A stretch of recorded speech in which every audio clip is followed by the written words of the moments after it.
पर मांग करती बलदेव सामुदायिक स्वास्थ्य केंद्र की आशा बहनों ने एक बार फिर प्रशासन से अपने हक की गुहार लगाई।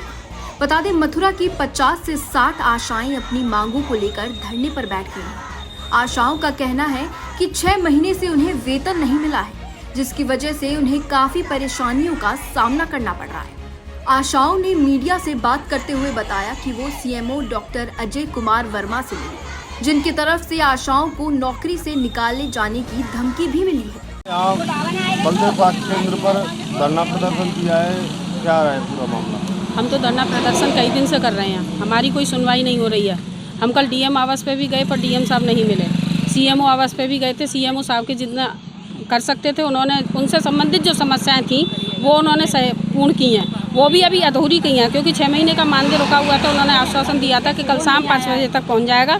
अभी तक कोई मानदेय किसी भी आशा के अकाउंट में नहीं आया है। क्या मांगे हैं, किन मांगों? मांग हमारी है कि अब हम टुकड़ों पे काम नहीं करेंगे। जैसे हमसे टुकड़ों पे काम करवाया जाता है कि काम के अनुरूप ही इस काम का ये भुगतान, इस काम का वो भुगतान, इस तरह से काम नहीं करेंगे। हम 24 घंटे काम करते हैं, हमारा भी मानदेय निर्धारित करना चाहिए। हमें निश्चित निर्धारित मानदेय चाहिए, वेतन चाहिए, मानदेय नहीं। अगर सरकार आपकी मांगे नहीं मानती है तो आगे क्या? पूर्ण कार्य का बहिष्कार, हम कोई भी काम नहीं करेंगे।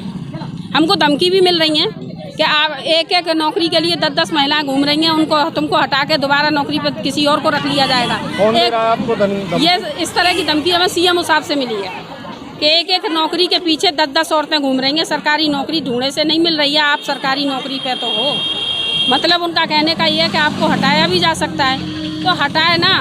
जब एक परिवार से कोई सास अपनी बहू को निकाल देती है तो अपने बेटों को कुंवारे देखते ही मर जाती है, दूसरी बहू नहीं आती उस घर में। ये सरकार 17 साल से कार्यकर्तियों को अगर हटाएगी तो दूसरी कौन खड़ी होगी?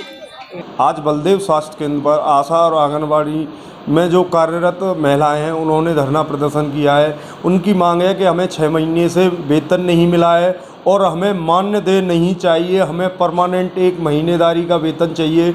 उन्होंने कहा है कि हम 24 घंटे काम करते हैं तो हमें वेतन काम के हिसाब से क्यों सरकार दे रही है। अब देखना होगा कि इसके लिए सरकार क्या कदम उठाती है। मेरे साथ मौजूद हैं डॉक्टर राहुल, जो सीएससी के प्रभारी हैं। मैं इनसे जानना चाहता हूं महिलाओं की क्या मांग है और क्या शासन स्तर पर आपने यहां से लिख के भेजा है।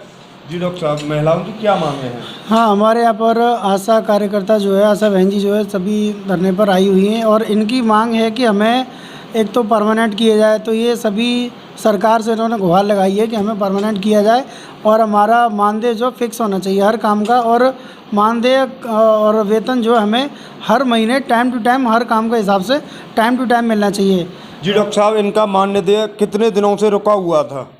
इनका मानदेय, जैसा कि इन आशा एनजीओ ने कहा है कि अभी 4-5 महीने से मानदेय इनका रुका हुआ था, लेकिन अभी जो है सीएमओ साहब से बात हुई तो उन्होंने इनका मानदेय जुलाई तक का पूरा पेमेंट इनका हो गया है और अगस्त वाले पे आज काम चल रहा है, तो 1-2 दिन में इनका सारा पेमेंट इनके खाते में पहुंच जाएगा।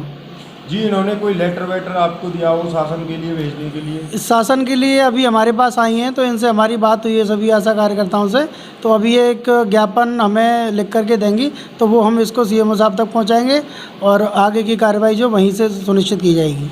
कहीं ना कहीं देखा जाए तो वेतन से रुष्ट होकर और परमानेंट करने को लेकर आशा कार्यकर्ताओं ने आज धरना प्रदर्शन किया है। इसी में डॉक्टर साहब ने बताया कि सारी चीज़ें के बारे में हम वो ज्ञापन देंगे और उन सारी चीज़ों के बारे में हम सरकार को अवगत कराएंगे। संभव टीवी से दीपक चौधरी, मथुरा। दिन रात काम करती आशाओं का दुख समझने वाला कोई नहीं है। ऐसे में वो जाए तो जाए कहाँ? आखिरकार अपने हालात से थक हार कर आशाओं ने सरकार का दरवाजा खटखटाया। आशाओं ने साफ कर दिया कि वे अब टुकड़ों में काम नहीं करेंगे, उन्हें अपने काम के पूरे मानदेय चाहिए। वहीं आशाओं ने मांग पूरा न किए जाने पर पूरी तरह कार्य का बहिष्कार करने को भी कहा है।